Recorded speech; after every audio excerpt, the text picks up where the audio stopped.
UAE के शेख समझते थे कि अमेरिका से हमने अमेरिका को ठेकेदारी दे दी है, उसके बेस बना ली। उल्टा हो गया, जिसको ठेकेदारी दी उसी की वजह से धाए धाए मिसाइलें आ रही, उसी की वजह से जो एकदम वो कहते थे बहुत बढ़िया शानदार, वहां के शेख को निकलकर मॉल में टहलना पड़ा, all is well all is well all is well कर रहे हैं। लेकिन क्या ऑल इज वेल है? ना ऑल इज वेल है, ना ऑयल इज वेल है। दोनों वेल नहीं है, अच्छे नहीं है। अमेरिका का सैन्य अड्डा है, अल जफरा एयरबेस है, अल उबैद एयरबेस है, कैंप गुहेरिंग है, और जो उनकी सेंट्रल कमांड है उसके ठिकाने वहां भी निशाना लगाया गया, मारा है ईरान ने एकदम खूब दौड़ा दौड़ा के। अब खाड़ी देश तो क्या चाहते थे कि हम शेखों की तरह रहें, बहुत बढ़िया रहें, पैसे से खूब कमाए हैं, अच्छे से रहें, ईरान लड़ता रहे, बीच में हम ईरान को भी सबक सिखाते रहें, वहां शिया सुन्नी हो जाते हैं, और अमेरिका के साथ संबंध करके डॉलर कमाएं, हमारे तेल अच्छे से जाते रहे, ईरान वाला प्रतिबंधित रहे।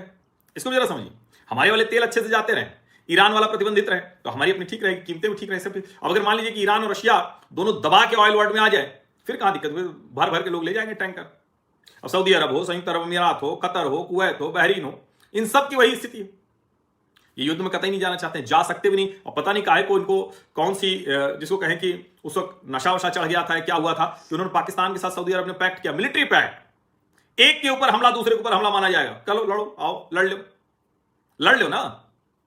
कई लोग उस वक्त कह रहे थे कि ऑपरेशन सिंदूर, अरे सऊदी अरब आके क्या कर लेगा, उसकी हैसियत है क्या लड़ने की, अच्छे जहाज खरीद लेने से थोड़ी सिर्फ होता है, जज्बा चाहिए। वो इजरायलियों के पास है, वो रशियंस के पास है, वो यूक्रेनियंस के पास है, वो ईरानियंस के पास है, वो हम हिंदुस्तानियों के पास है, हम भारतीयों के पास। हम जब तय करते हैं तो लड़ लेते हैं, हम चाहते नहीं है। लेकिन खाड़ी देश वाले तो चाह के भी नहीं लड़ सकते थे। अब उनका बुरा हाल हो गया है। उनकी स्थिति यह है कि वो तो मौज मौज कर रहे थे, दुनिया में होता रहे हमारा, मौज होता रहे हमारा, वो सोने की जंजीर में शेर बांध के घूमते रहे शेख साहब लोग, सोने का मोबाइल शेखों का रहे, सोने की गाड़ी शेखों की रहे, सब हो रही थी। अब जब धाए धाए मिसाइल गिर रहे हैं तब उनको समझ आ रहा है कि तो बड़ा गड़बड़ हो गया। और जिस जल डमरू मध्य स्टेट ऑफ हॉर्मुज को सोच रहे थे कि बंद हो जाएगा तो ईरान के लिए संकट पड़ेगा, उनका भी संकट बढ़ गया, बुरा संकट बढ़ गया। जब वैश्विक तेल आपूर्ति प्रभावित हो गया, उनका तो तेल गैस सब उसी रास्ते से आना है, जहाज आ जा ही नहीं पा रहे, क्या हुआ, फंस गए। $55-60 बैरल की कीमत थी युद्ध से पहले, $100 हो गया। बेचे कहां, तेल किसका आएगा?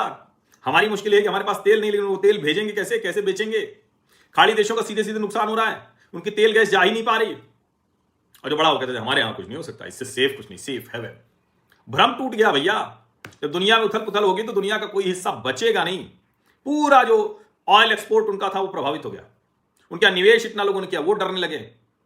जो टूरिज्म है, पर्यटन, क्योंकि उनके यहां इन्वेस्टमेंट सब रियल एस्टेट में ही है, और पर्यटन, भारतीय भी खूब जा जाके वहां 2-4 करोड़ 10 करोड़ का फ्लैट खरीद के आए हैं, सुनते हैं 50-50 करोड़ 100 करोड़ का भी खरीदे हैं। अच्छा, लाइफ वहां अच्छी है अगर सिर्फ मौज मौज करना हो, किसी दिन फंसे तो समझ में आता है